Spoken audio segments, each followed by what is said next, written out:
All right. Okay. Thank you for joining us today. My name is Stanton Anchor. I'm a member of the State Bar of South Dakota and work at Anchor Law Group in Rapid City. I'm also one of the co-chairs of the South Dakota CLE Committee. Before we get started here today, I'd like to go over a few items so you know how to participate in today's event. Let's see. Do you or a lawyer, law student you know have a drug or alcohol problem or are struggling with depression or anxiety? Lawyers Concern for Lawyers is a confidential and independent resource for South Dakota lawyers, law students, and their families. Their referral or visit with LCL is strictly confidential and privileged. You may call Becky Porter for more information at 605-391-5191. Becky is an LCL member and your communications with her are likewise confidential and privileged. South Dakota State Bar members and their families also have access to the Sand Creek Member Assistance Program, which includes a 24/7 hotline. To reach a trained professional at any hour for a confidential discussion and assessment, please call Sand Creek at 1-888-243-5744. Today's presentation will last approximately 1 hour. You will have the opportunity to submit text questions to today's presenter by typing your questions into the questions pane of the control panel. You may send in your questions at any time during the presentation. We will collect these and address them during the Q&A session at the end of today's presentation.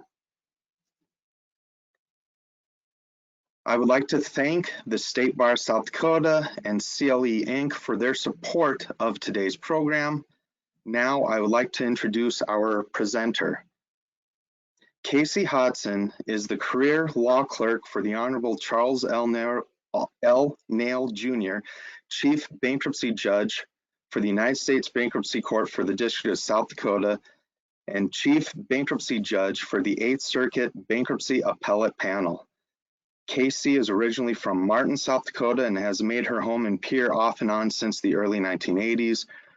Her legal career has been in public service. Out of law school, she clerked for Chief Justice John R. Fosheim of the South Dakota Supreme Court and for William L. Edmonds, one of 2 bankruptcy judges for the Northern District of Iowa. For the past 30 years, she has been a career law clerk with the Bankruptcy Court for the District of South Dakota, serving Judge Irvin N. Hoyt and then Judge Charles L. Nail Jr. In between those jobs, she had shorter stints with the South Dakota Legislative Research Council, in particular the Appropriations Committee and the Office of the United States Trustee for the District of South Dakota. And now I will turn it over to Kay Cee for her presentation this morning. Thank you, Kay Cee. Thank you, Stanton. I'm going to set a timer here so I don't go over. Good morning, everyone. Thank you for joining us. Depending on your time zone, you're probably about ready to enjoy your lunch or your coffee break. Please do so, and while you're enjoying them, I hope you'll hear something useful for today, and if not useful, then I hope at least interesting.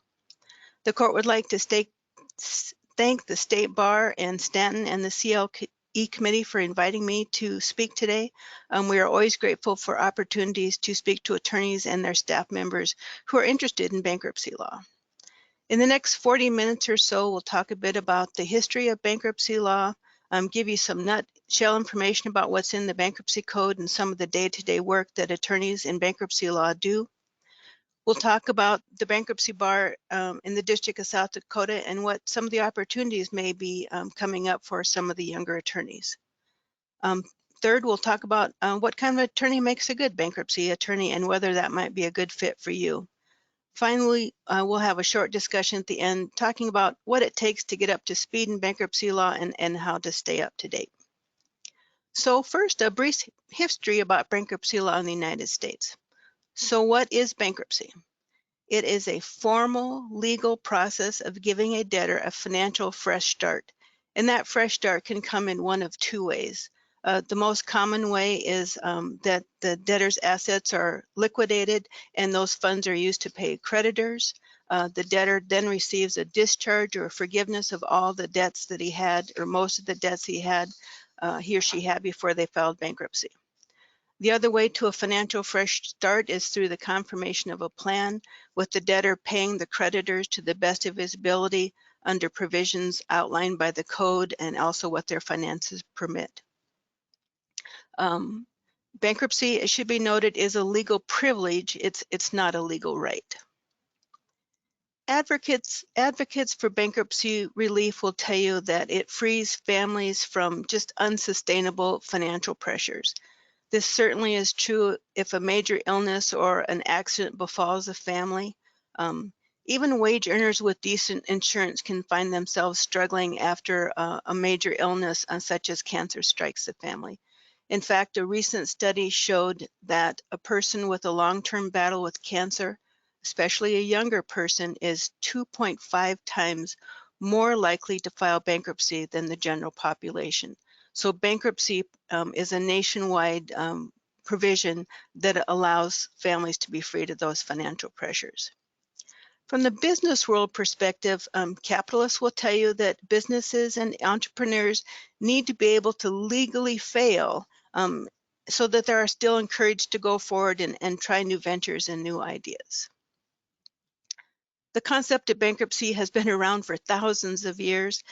The word is bankruptcy is derived from two Latin terms meaning bench and break. Under Roman law, if a debtor got behind on his debts, his creditors would get together, round up his assets, distribute the assets among themselves, and then they would break the debtor's bench, the workman's bench. They did that as punishment to the debtor and also as a warning to other tradespersons to be wary of getting behind on their debts. The concept of debt forgiveness can also be found in the Bible. Verses in Deuteronomy tell us that we should forgive others' debts every 7 years. And it's interesting how that time frame worked its way into the bankruptcy code. In the United States, our bankruptcy laws find their footing in the Constitution in Article 1. It provides Congress shall have the power to establish uniform laws on the subject of bankruptcies throughout the United States. As our nation was forming, some of the colonies already had debtor, creditor, and bankruptcy laws, but they were very debtor-friendly. As the Constitution was being formed, the goal was to not only have bankruptcy laws that were more fair to both debtors and creditors, but also bankruptcy laws that would cross state lines. Because bankruptcy arises under Article 1 of the Constitution, and we're called Article 1 courts. Other courts, the Supreme Court, district courts, courts of appeals, and the magistrates, those are Article 3 courts, and they sometimes let us know we're the stepchildren of the court system. Over the years, Congress has created and rewritten the bankruptcy code many times. The most recent one came in 2005, and in all honesty, it probably was a little more creditor friendly, especially as to creditors who hold secured consumer loans. Some of the things that came up in the 2005 code changes, for example, gave federal credit unions benefits that banks and other lenders did not enjoy. In the past 2 years, Congress has made some additional changes to the bankruptcy code trying to help out small businesses, and a few of those were even changed again in response to the pandemic. Some of the pandemic changes are scheduled to end in a few years, or end some of them sooner than that, but I suspect that they will be extended if not made permanent.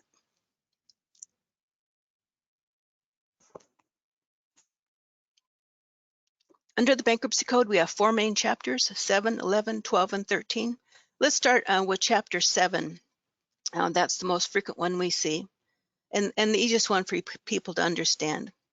Chapter 7 is for individuals, married couples, and business entities like corporations, partnerships, LLCs that need to liquidate. A case trustee is appointed in each case, and an automatic stay goes in that prevents creditors from going forward on their pre-petition debts. That automatic stay goes in every bankruptcy case, regardless of chapter. Early in the case, the Chapter 7 trustee will conduct a meeting of creditors where the trustee and creditors can ask questions of the debtor about their financial affairs. That meeting of creditors is also held in every chapter. The Chapter 7 trustee then will locate and liquidate any non-exempt assets that the debtor has. Generally, he will not liquidate any secured assets unless there's equity in that piece of property above what any exemption the debtor may claim and above the secured creditor's claims. I mentioned that the trustee will liquidate non-exempt assets. Assets a Chapter 7 debtor may exempt or remove from a bankruptcy state for most debtors who reside in South Dakota include a homestead up to $60,000 more if they're over age 75. And for an individual, $5,000 in personal property, that goes up to $12,000 for a married couple. A few other items of personalty are automatically exempt, and this is a very old exemption statute, as you will hear. It includes the family Bible, family clothes, and recently we had a change to the statute. There's now an exemption for domestic support payments of a certain type up to $750 per month. A debtor in bankruptcy has to claim these exemptions early in the case, and creditors and the trustee can challenge them if they believe the debtor hasn't applied the law appropriately or that the values of the property claimed exempt are correct. In most Chapter 7 cases, the trustee will not find any non-exempt assets to liquidate. If we look back at the last 10 years, about 27% of our Chapter 7 cases were asset cases. That means the trustee found some assets and was able to pay the creditors. But our 27% is much better than the national average of 6.8% for asset cases. A typical asset case in South Dakota may only pay out a few $1,000s to unsecured claim holders. Full pay Chapter 7 cases where all the unsecured claims get paid in full are very rare. We may see only 5 to 10 a year in South Dakota. Let's look at the various attorneys who play a role in a Chapter 7 case. First, we have the Chapter 7 trustee. By law, they are not required to be an attorney, but most of them are. A Chapter 7 trustee is part detective, part litigator, part accountant. Our two Chapter 7 trustees are Leanne Pearson Brookings. She handles the Southern Division out of Sioux Falls, and Forrest Allred of Aberdeen, and he handles the rest of the state. They both do an excellent job for us. The Office of the United States Trustee is another attorney involved in the bankruptcy process. The United States Trustee is an arm of the Department of Justice, Federal Department of Justice. Their duty is to select and appoint the Chapter 7 trustees. They also audit them and train them. The United States Trustee's Office will review Chapter 7 cases for abuse. That means that they will look to make sure a Chapter 7 debtor doesn't have the ability to use their income to pay back creditors. If they do, they'll bring that issue before the court, and the court will decide whether that Chapter 7 case should be dismissed or the debtor be given an opportunity to convert their case to Chapter 13 or Chapter 11. South Dakota no longer has its own Assistant United States Trustee in the state. Bruce Gehring did an excellent job for us for many years. Judge Nail was actually the original Assistant United States Trustee in South Dakota. When Bruce retired, the South Dakota office closed, and now all the South Dakota work comes out of the Des Moines office. We have the attorney for the Chapter 7 debtor.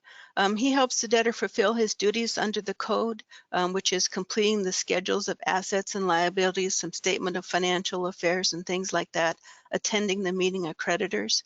The attorney will generally also help the debtor if there are any objections to the exemptions they've claimed, if a creditor wants relief from the automatic stay, or if a creditor wants to contest whether their particular claim should be discharged. Secured creditors will generally only retain an attorney in a Chapter 7 case if they want relief from the automatic stay, and they will seek that because they want to go ahead and return to state court and foreclose on their collateral. There are some multi-state law firms that routinely file relief from stay motions throughout the nation for many of the mortgage lenders and nationwide creditors, and they're just boutique firms, and that's about all they do is handle routine relief from stays and things like that for creditors. Unsecured creditors will rarely retain an attorney in a Chapter 7 case. They may do so, however, if their claim is large or if they want a determination about whether their claim should be accepted from discharge, usually because of some sort of fraud on the debtor's part.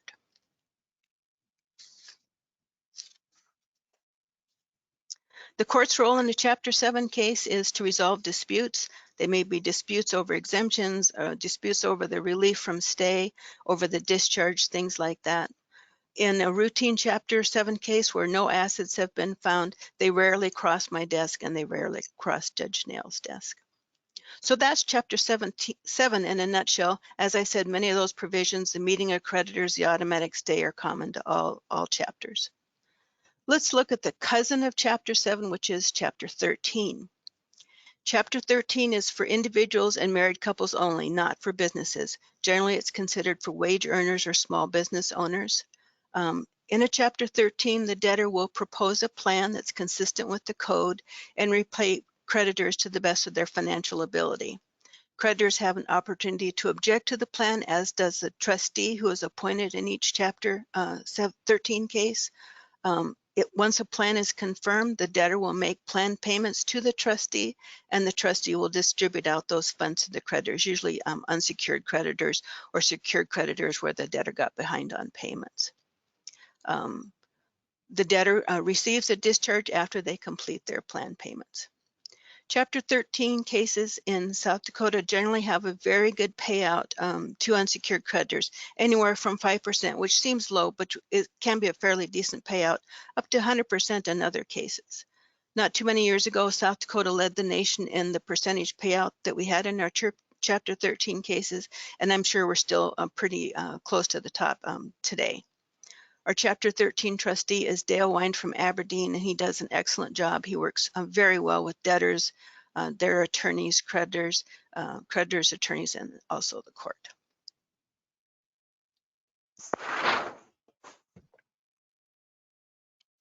Chapter 12 is similar to Chapter 13, except Chapter 12 is just for farmers and ranchers. Usually a Chapter 12 farmer ranch debtor's liabilities are higher, and their income fluctuates more because they have to put up with weather and changing markets all the time. So that makes it more difficult sometimes for farmers and ranchers to get a Chapter 12 plan confirmed and to successfully complete that plan and receive their discharge. A Chapter 12 trustee is appointed in each case. Dale Wine also serves as our Chapter 12 trustee. We have a fairly high number of Chapter 12 cases in South Dakota per capita when we compare ourselves nationwide. But it's interesting, in 1988, the state of South Dakota adopted a loan mediation program. If a creditor wants to foreclose on a farm-related, ag-related debt of $50,000 or more, then mediation is mandatory.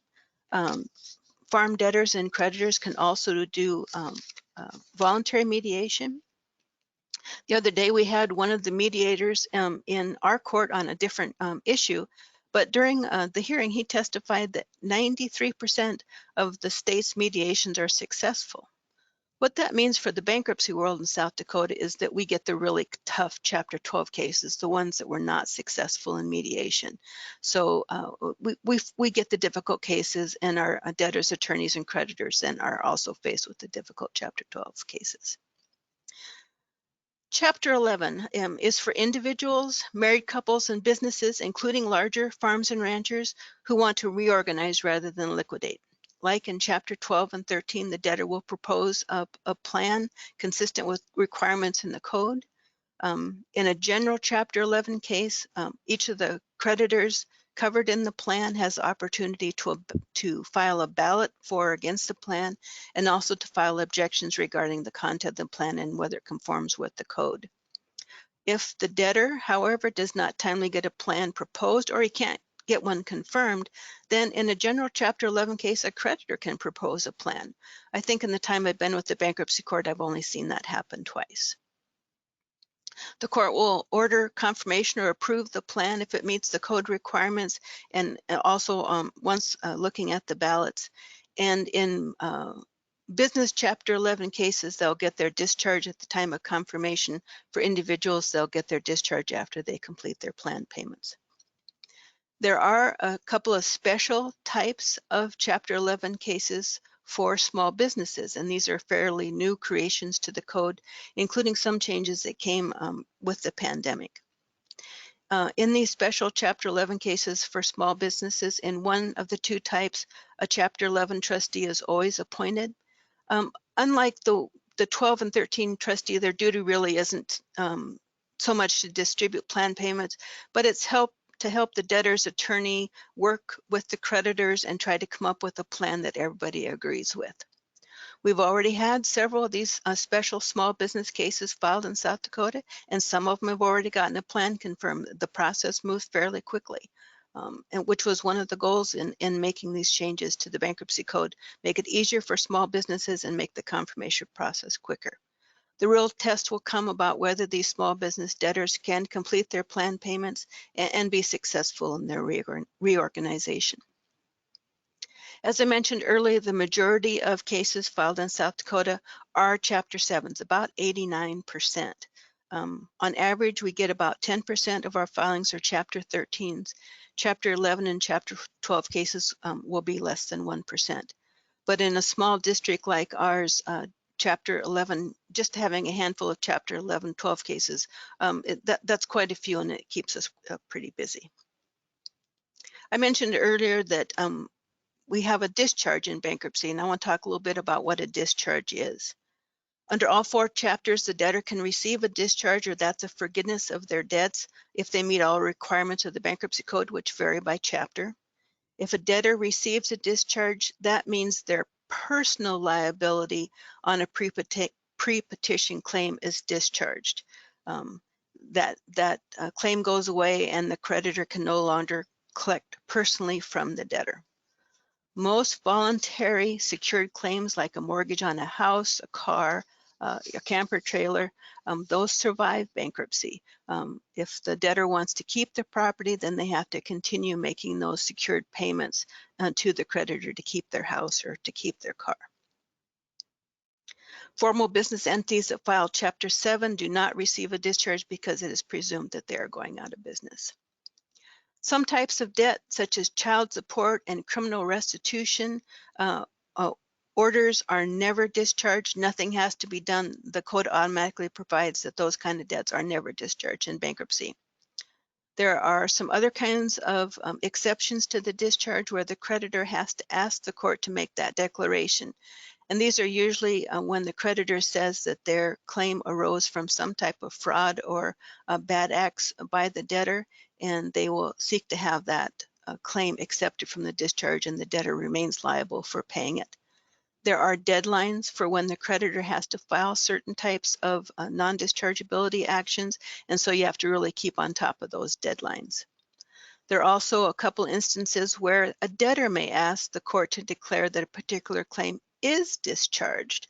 That has to do in Chapter 7 cases where they may forget to list a creditor, and the code provides those can still be discharged if it is a no asset case and the creditor did not need to bring a non-dischargeability action for fraud. It's a complicated code section, but it works through fairly well. The debtor may also ask the court to declare that federally backed student loans should be discharged, but the debtor has to prove that those student loans work an undue hardship on them. It's very, very rare that a debtor can meet that burden of proof, especially where there's so many different options for repaying student loans and deferring payments. That is, of course, one issue that Congress is looking at right now. Before we move to the next topic, I want to point out that the Federal Bankruptcy Code actually incorporates state law in two important ways. The one is in determining what is property of the bankruptcy estate. The Bankruptcy Code says that all legal and equitable interests of the debtor on the petition date come into the bankruptcy estate. But we look at state law to define what those debtors' interests are. For example, if the debtor and his 7 cousins now own Grandpa's farm in equal shares, of co-tenancy, then that's what comes into the bankruptcy estate, and the state law will define that. The Chapter 7 trustee essentially steps into the debtor's shoes, and whatever legal and equitable interest the debtor had that day, then that's what the trustee also has in the Chapter 7 estate. The second way the Bankruptcy Code brings in state law is through exemptions.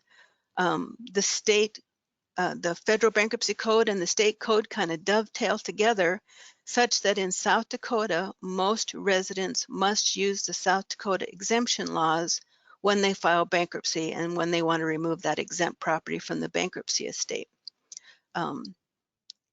Because of the way the bankruptcy code works on this, that means in some states, their exemptions may be more generous than they are in South Dakota, but the bankruptcy code does have provisions that keeps a debtor from shopping around and then moving to the state where they can protect more assets. South Dakota exemptions are rooted in our Constitution and haven't been changed that much over the years. As I mentioned before, they can have a homestead and some property. They can still exempt out their family pew at a place of worship and a family Bible. It's interesting how old and continuing some of those exemption statutes have been in South Dakota. Let's next look at the Bankruptcy Bar in South Dakota and some of the opportunities that may be out there for younger attorneys. The active Bankruptcy Bar in South Dakota is probably 25 to 30 attorneys at most. The majority have been practicing bankruptcy law for 20 or 30 years, some more, and I know that because I've been with them for the last 30 years. Only about 4 debtors attorneys in South Dakota regularly file Chapter 11 cases.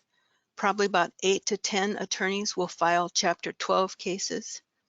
Our larger Chapter 11 cases, for example, the Northern Beef Packers plant up in Aberdeen, Tri-State Ethanol, some of the large dairies, the credit store case down in Sioux Falls, many of them used out-of-state attorneys.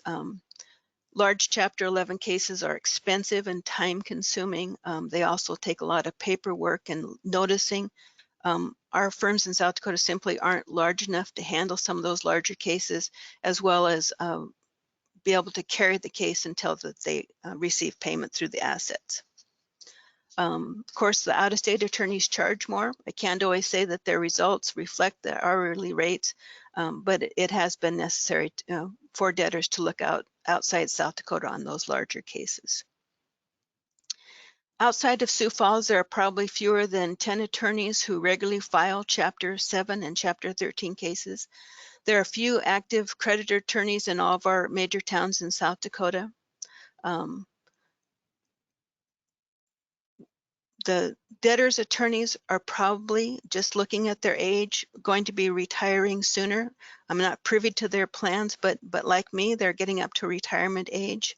Some of our creditors attorneys will likely be retiring too, but most of them come from some of our larger firms, and they have younger associates who are learning the law and will be stepping up and taking those creditors attorneys' places.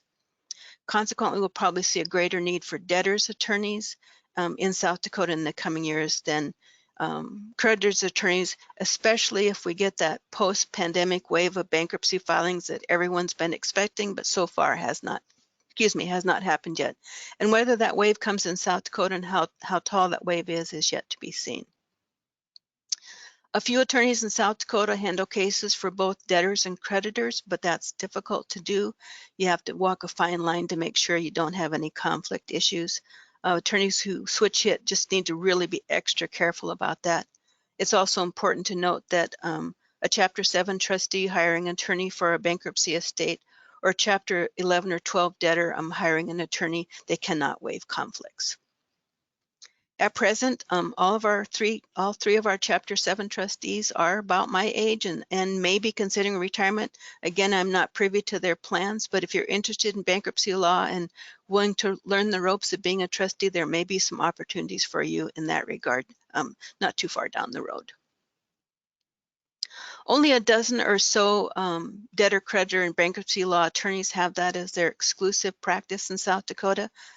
With filing so low right now, that's very hard to do, is to have a boutique firm that just handles those kinds of matters. Most of our attorneys maybe have a family law practice in addition, or maybe do some transactional law. They can't just rely on bankruptcy work to keep the lights on. So what makes a good bankruptcy attorney? Of course, need to be aware of and understand the code and rules, do his or her best to ensure that the debtor also understands those what's required under the code. But the reality is many Chapter 7 and Chapter 13 debtors were not good record keepers. They were not good on keeping up on their financial affairs before they filed bankruptcy. Filing bankruptcy is not going to magically change that. So Chapter 7 debtors, attorneys have a difficult task of getting their debtors organized and getting the information they need to file accurate and complete schedules and statements in every case. What makes a good creditor's attorney? Obviously, a creditor's attorney needs to know the law just like a debtor's attorney would. Their goal is to ensure that their client, their creditor, receives as much as they can on their claim in every case. They also need to figure out the reality of every case. Will this debtor likely succeed or fail? And what is the best outcome that my client can expect? As Kenny Rogers would say, you have to know when to hold them, know when to fold them, and know when to walk away. Because every hour that a creditor's attorney spends on a case, that decreases the amount of recovery for their creditor client.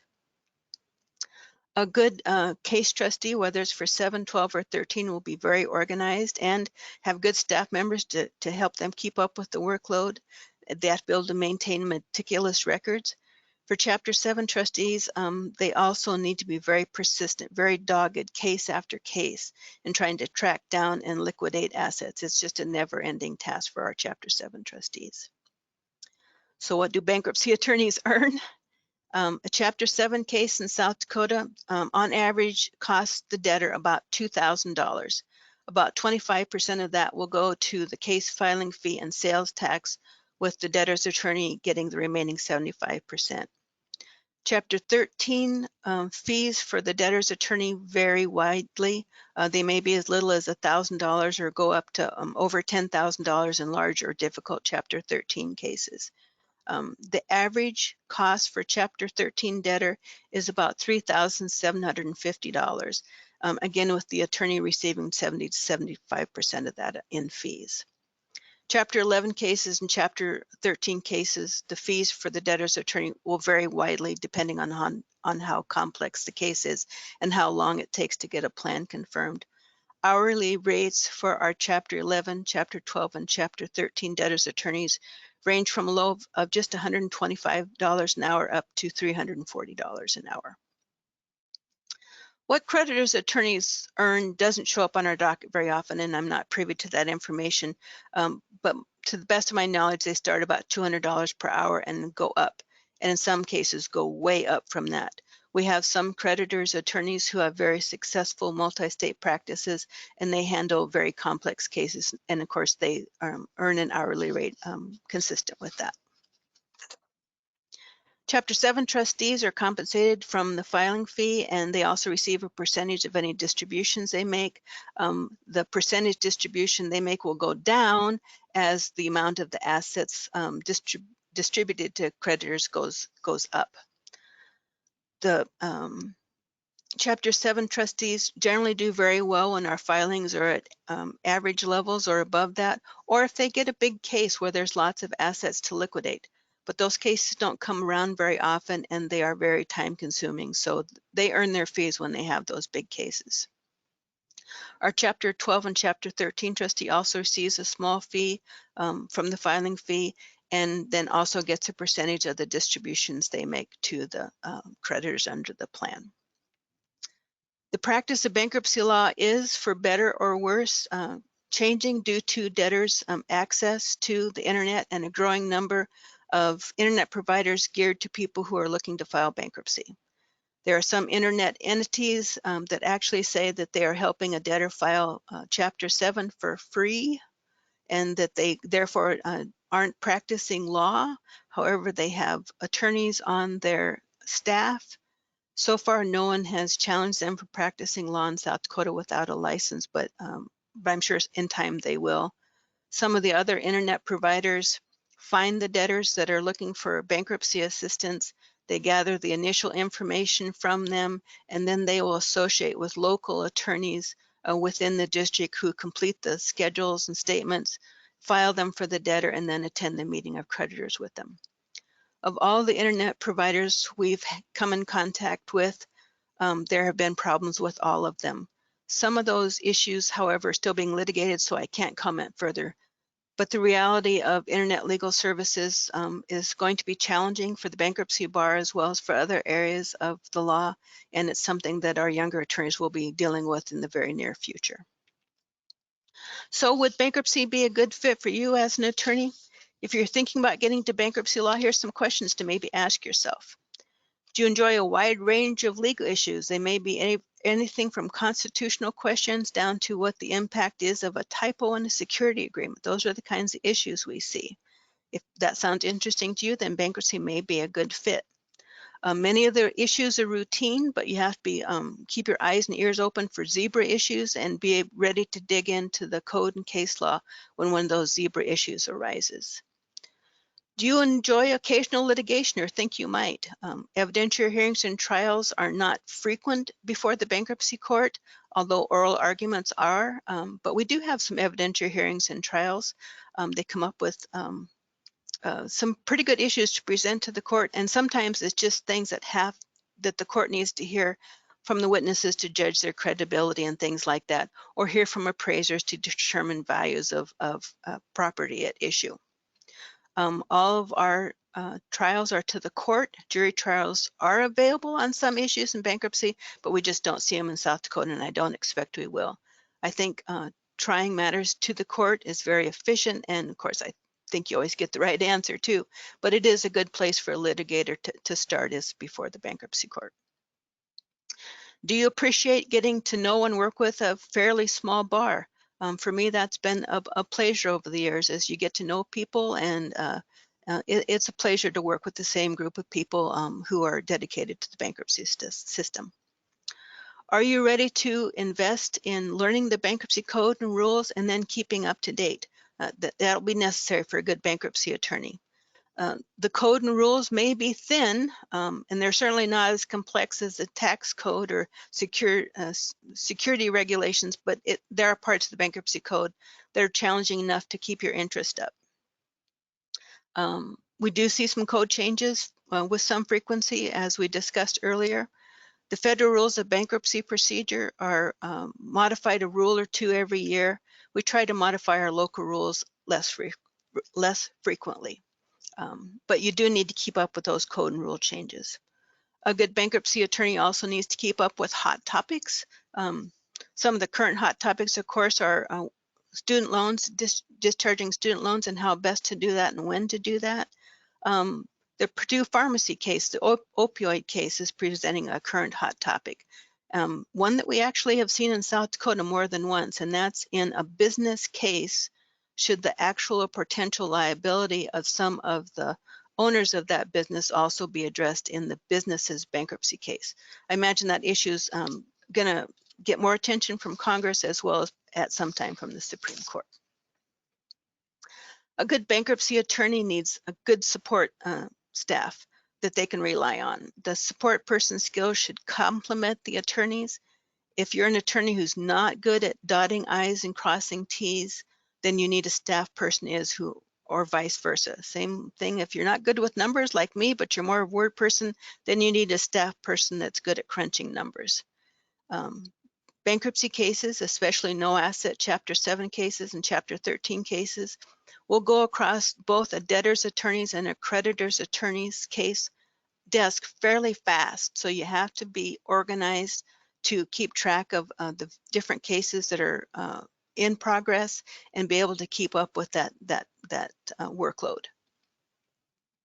There are important deadlines in bankruptcy, and unless you're organized, you're going to miss them, and your clients will suffer because of that. If you get a good staff person, please pay them well and keep them. We see a lot of issues happening because law firms have large turnovers of staff members. To be a good bankruptcy attorney, either debtor or creditor, you need to be able to work with unhappy clients. Both debtors and creditors are not happy to be in bankruptcy. The reality is that no one ever really wins in bankruptcy. We just hope to get the best result for both that the code permits. So if you're going to be a successful debtors or creditors attorney, you need to be able to work with persons that are in stressful situations that are can be very economically devastating to both. I encourage you to watch the videos that the State Bar produced this last year. Past President of the State Bar, Steve Huff, interviewed Judge Nail, some of our trustees, some of our debtors and creditors attorneys, as well as representatives of the legal aid societies. Those videos are excellent, and they'll give you a little more personal insight from those persons about what it's like to practice bankruptcy law. They're available on the State Bar's YouTube channel. Okay, let's finish up with one last topic, and that is, how do you get up to speed in bankruptcy law and stay there? First of all, you need to read and read some more. Try to mark out part of your work week or an evening every week for 2 or 3 hours to read case law, read journals from different bankruptcy societies, to read law review articles. The more you read, the more you'll learn, but also the more you read, the more you'll understand that you don't know. It's just a continual learning process, and reading is very critical. Just reading the code and rules is not enough.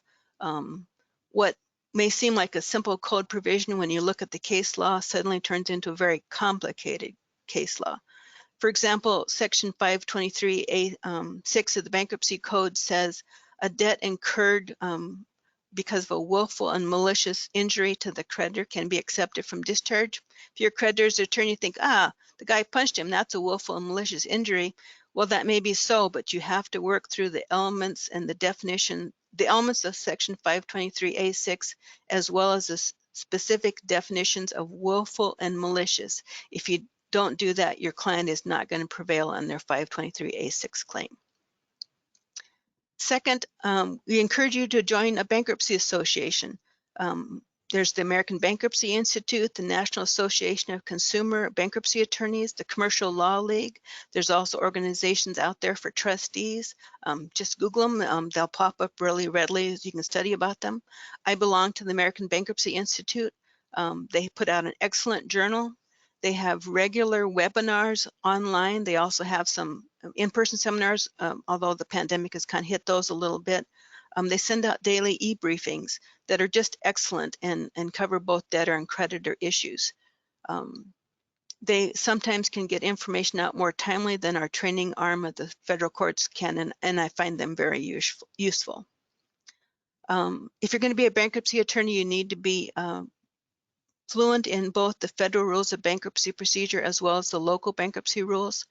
The federal rules of bankruptcy procedure are separate from the federal civil rules of bankruptcy procedure, although the federal bankruptcy rules do incorporate some of the federal civil rules, but they're just special to bankruptcy cases. The federal rules are amended with some frequency. The local rules, as I mentioned before, not so much, but they do dovetail together. So if you're looking at Federal Rule 2016, then you can also look for Local Rule 2016 and know what information is required on the local level as well as the federal level. Our local rules also contain checklists of documents that are required under each chapter and when they're due. We hope that both debtors' attorneys and creditors' attorneys find those useful. Our local rules have some mandatory as well as some sample forms and other documents that you might find useful. Our local rules contain committee notes that better explain the rule. We have some practice pointers in there that may help you understand a particular area of bankruptcy law, as well as electronic filing guide when you get ready to file documents on our electronic system. It's called CMECF. We encourage you to go to our court's website. We have some basic bankruptcy law information there, information on using our electronic docketing system and how to get signed up for that, how to sign up your creditors for nationwide service of all bankruptcy courts in the nation. We also have links to the local rules, the federal rules, and official forms that are used in every bankruptcy case, and other information that a debtor's attorney in particular might need if they file a bankruptcy case. Fourth, we encourage you to look on CMECF and PACER, look at some other cases, see what issues came up in the different chapters that have, cases have been filed under each chapter. How did the parties resolve them, or how did the court rule when those issues were presented to the court? It's a good way to learn about the bankruptcy process and what sort of issues get litigated. Finally, we encourage you to attend CLEs. Iowa and Minnesota each have an annual bankruptcy CLE that are very good, especially the Minnesota one. We don't have an annual seminar in South Dakota because our bankruptcy bar is just too small to warrant that, but we do hope to have one in 2022. At CLEs, not only will you learn something, but you'll have the opportunity to network with some of the other attorneys. I remember the first few bankruptcy seminars I attended put on by the Norton Company when I was first in bankruptcy law. Some of those concepts just flew right over my head, and it was hard to keep up. But after a time or two, not only was I able to learn more, but it was also enjoyable to network and get to know some of the bankruptcy attorneys and judges on the national level. So that leads me to my final pitch for being a debtor creditor and a bankruptcy law attorney. It's always interesting. There isn't a day goes by that we don't see a new legal issue or a new twist on an old issue. It's good to go to the office every day and find challenging but satisfying work where you use the law to help make a bad situation for debtors and creditors just a little bit better. So with that, I'll conclude, and I can't answer questions about specific cases, but if you have some other questions, I'll be happy to try to answer them. Thank you. All right, thank you, Kay Cee. We're going to go now to are there any questions? I'm looking through the chat. I don't see any questions in the chat panel.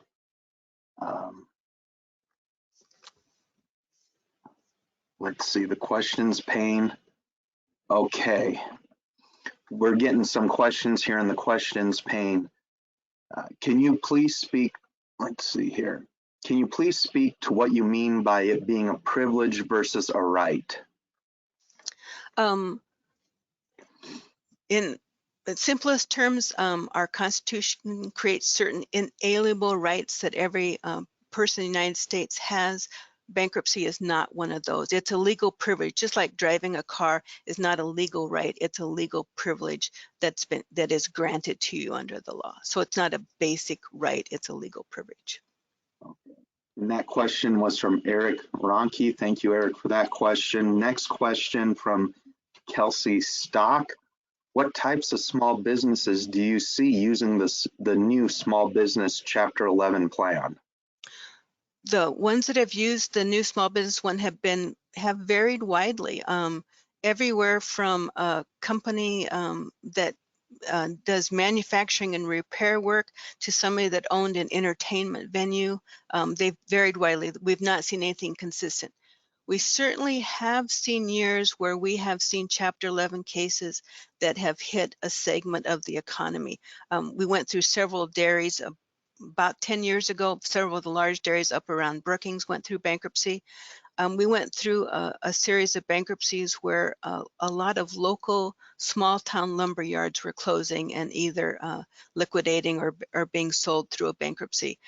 So we do see trends like that, but so far the small business cases that we've seen in 2020 and 2021, there have not been any major commonality in them. Thank you, and thank you, Kelsey, for the question. Another question here from Eric Ronke. I hope I'm pronouncing your name correctly. Can you speak to why you believe South Dakota doesn't have Chapter 13 no-look fees when most jurisdictions do? In the past, when that issue's been addressed, it's been because the fees vary widely. And also, we do still see some farmers and ranchers use Chapter 13. So therefore, it was really hard to arrive at a fee that everyone found, including the court, found comfortable for a no-look fee option. It hasn't been something that either Judge Hoyt or Judge Nail has been comfortable doing in Chapter 13 cases. All right, thank you, Eric, for that question. I believe we still have time if anyone has any other questions. Those are the only questions that I see in the questions pane here. I'm not seeing any questions in the chat, under chat right now either. So it appears, oh, we do have another question. Okay, Eric again asks, since COVID, a lot of jurisdictions have adapted electronic signature or remote signing options, but we have not. Do you know why, and do you know if that might be something that we might change? To my knowledge, it hasn't been discussed at any great length in the District of South Dakota yet. That might be an issue to bring to the local bankruptcy rules committee for discussion at some point. The technology, of course, is improving to ensure that the electronic signatures are valid, and certainly is an issue that can and should be addressed by the local rules committee at some point in time. All right, thank you, Eric. As somebody who also practices in bankruptcy court, bankruptcy law, that's something that I can say that I've thought about too, is the electronic signatures, especially in a rural state. Yeah. And when you're dealing with farmers and ranchers from all over the state, sometimes it would be a lot easier to be able to get your motions or plans or anything like that filed quicker if we were able to do that. So yes, it is an issue that the committee is going to need to consider. Yeah. And let's see, I'm not seeing any other questions right now, but I would just, again, as somebody who practices bankruptcy law here in South Dakota, I would agree with Kay Cee in that within the next handful of years, we're probably going to see a large number of our very experienced practitioners retiring. As someone who's in a firm with one of those older experienced practitioners who's not going to be doing this more than another couple of years, I can tell you that we're going to, we are probably going to see a large turnover in yes. debtor practice coming up. Yes.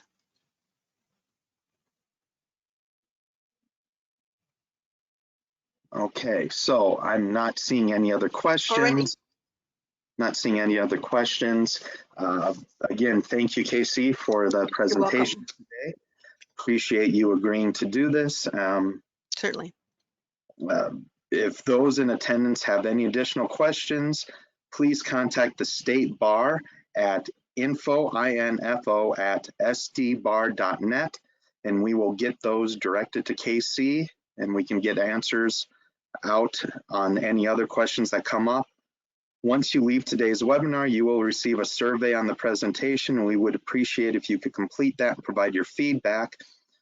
As one of the co-chairs for the CLE committee, the feedback from all of our CLEs in person and online is very helpful in determining how best to serve our members. We will not be having a November Law for Lunch. We will be having a December Law for Lunch, and the December one will be over cannabis law. So it could be a very interesting, it's a very interesting topic that's ever changing right now. So again, thank you, Kay Cee. And on behalf of the State Bar of South Dakota, thank you all for joining us and have a great rest of your day.